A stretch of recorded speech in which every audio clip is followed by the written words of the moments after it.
काफी दिन पहले की बात है कि एक कॉलेज के विद्यार्थी ने अपने जन्मदिन का आयोजन किया। उसने अपने 20 मित्रों को बुलाया। उसे भी उसके सभी मित्रों ने उसे उपहार दिए। उसे उपहार में क्या मिला, सोच सकते हैं? उसे मिले 20 पेन। यानी कि हर एक मित्र ने उपहार स्वरूप एक एक पेन दिया। अब वह 20 पेनों का क्या करेगा? उपहार बहुत अच्छे मगर अनुपयोगी। उसके लिए तो अनुपयोगी ही हैं, क्योंकि प्रयोग होते होते सूख जाएंगे। अब वह क्या करे क्या ना करे? फिर उसने समस्या का हल निकाला। उसने सभी पेनों को रिटर्न गिफ्ट के रूप में सभी को बांट दिया। इससे पेनों की समस्या का हल निकल गया।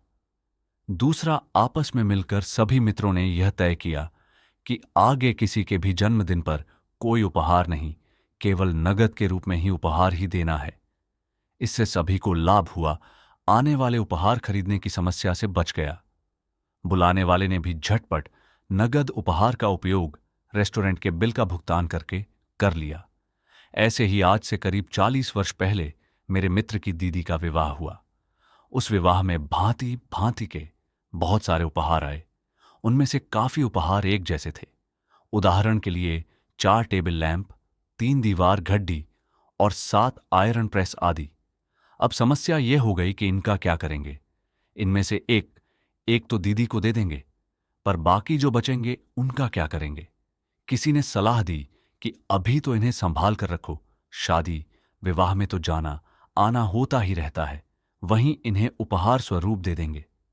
सभी उपहारों को बहुत अच्छे से संभाल कर रख दिए गए, यह सोचकर कि बाद में इनका उपयोग किया जाएगा। जब इनको उपयोग करेंगे तो बाजार से खरीदने भी नहीं पड़ डिढ़ेंगे और पैसे की बचत भी होगी। क्या मेरा मित्र कभी उन उपहारों को उपयोग कर पाया? क्या लगता है आपको? जी हां, बिल्कुल सही सोच रहे हैं आप।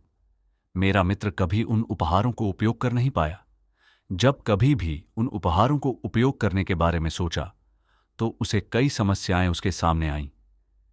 एक, उनकी पैकिंग ही खराब हो गई। 2, उपहार पुराने जमाने के हो गए। 3, कुछ में दाग धब्बे पड्डी डेज गए और देखने में पुराने लगने लगे। 4, कुछ खराब ही हो गए। अब वह बेचारा मित्र बचे उपहारों को लेकर बैठा हुआ। समस्या का निदान उसकी समझ से बाहर है। इसी प्रकार कुछ समय पूर्व मेरे एक मित्र ने अपने विवाह की 25वीं वर्षगांठ पर एक भव्य समारोह का आयोजन किया। बहुत ही अच्छा आयोजन था। उसमें काफी संबंधी और मित्रगण शामिल हुए। सभी उपहार लेकर भी आए थे। समारोह के समाप्त होते होते बहुत देर हो गई। सभी मेहमान भी विदा हो गए। अब सभी उपहारों को एकत्रित कर घर ले जाते मध्य रात्रि हो गई। घर पहुंचकर अगला पड़ाव शुरू हुआ सभी उपहारों को खोलकर देखने का। सभी उपहारों को खोलकर देखते देखते सुबह हो गई। सभी उपहार बहुत ही अच्छे थे, मगर इतने अधिक उपहारों का क्या किया जाए? सभी उपहारों का उपयोग कर पाना भी संभव नहीं। रखने के लिए स्थान भी तो चाहिए। इन उपहारों को संभालना भी बड्डी समस्या थी। समस्या तो बहुत ही बड्डी है, पर इससे निपटने के लिए कोई समाधान भी तो होना चाहिए। 2 समाधान तो आपने ऊपर देखे ही हैं। एक, सभी उपहारों को रिटर्न उपहार के रूप में सभी को बांट दो। 2, उपहार में कोई वस्तु नहीं, केवल नगद के रूप में ही उपहार स्वीकार किया जाए। इस समस्या का समाधान कितना आसान है, परंतु ये दोनों आसान उपाय बच्चों के लिए तो उपयुक्त हैं, बड़े लोगों के लिए उपयुक्त नहीं है। एक नया उपाय नई सोच के साथ मैंने अपनाया और उसमें सफलता भी मिली, उसकी चर्चा यहां करता हूं। यदि आपको उपयुक्त लगे तो आप भी उसे अपना सकते हैं। मैंने अपने विवाह की 25वीं वर्षगांठ पर एक भव्य समारोह का आयोजन किया। काफी संबंधी और मित्रगणों को निमंत्रण पत्र भेजा। निमंत्रण पत्र में नोट लिखवा दिया कि कोई उपहार लाने की आवश्यकता नहीं है। फिर भी कोई उपहार लाना ही चाहते हैं तो मैसर्स रामलाल कृष्णलाल के यहां श्री गोपाल दास जी से संपर्क करें। उनका मोबाइल फोन नंबर 1-2345-67890 है। मैंने मैसर्स रामलाल कृष्णलाल के यहां श्री गोपाल दास जी से पहले ही संपर्क कर लिया था। मुझे एक टीवी लेना है। उसका मॉडल और कीमत भी तय कर ली। श्री गोपाल दास जी को बता दिया कि मुझे उपहार देने के लिए जो भी आपसे संपर्क करे, जो भी नगद के रूप में उपहार दें, आप टीवी खाते में जमा करें।